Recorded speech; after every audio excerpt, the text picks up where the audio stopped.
बीडच्या मस्साजोगमध्ये आज सरपंच पदासाठीची पोटनिवडणूक पार पडत आहे। यासाठी आज दिवसभरामध्ये 2084 मतदार असून आता किती मतदार मतदानाचा हक्क बजावतात हे पाहणं महत्त्वाचं असणार आहे। सकाळी 7:30 वाजल्यापासून मतदानाला सुरुवात झालेली आहे आणि मतदारांचा मोठा प्रतिसाद पाहायला मिळतोय। माझ्यासोबत या संदर्भात बोलण्यासाठी धनंजय देशमुख आहेत। काय सांगाल, आज निवडणुकीला सुरुवात झाली, मतदान प्रक्रिया पार पडते, कसा प्रतिसाद मिळतोय?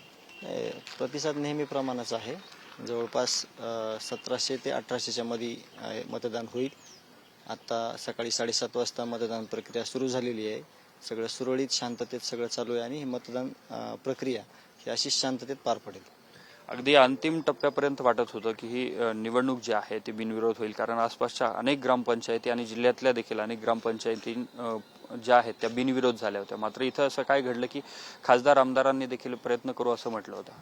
नाही, लोकशाहीमध्ये एक आम्ही आशा व्यक्त केली होती की बिनविरोध झाली पाहिजे, परंतु निवडणूक लागली, आज प्रत्यक्ष निवडणूक आहे, म्हणून त्याच्यावर जास्त काय बोलणं महत्त्वाचं नाही आता, कारण आता निवडणूक प्रक्रिया सुरू आहे, त्याच्यामुळे त्या गोष्टीला आता जास्त आज महत्त्व नाहीये। काय पुढचं विजन असेल तुमचं आणि आज नेमकं काय होईल? मतदारांचा कौल मिळेल असं वाटतं?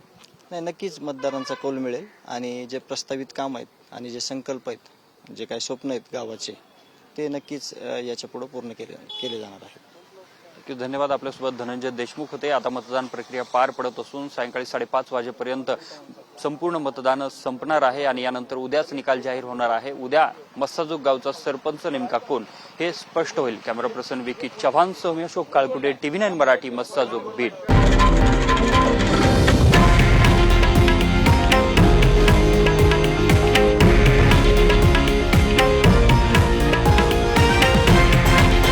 हे आहे देशातील नंबर 1 न्यूज नेटवर्क आणि आपण पाहत आहात TV9 मराठी, एकमेव।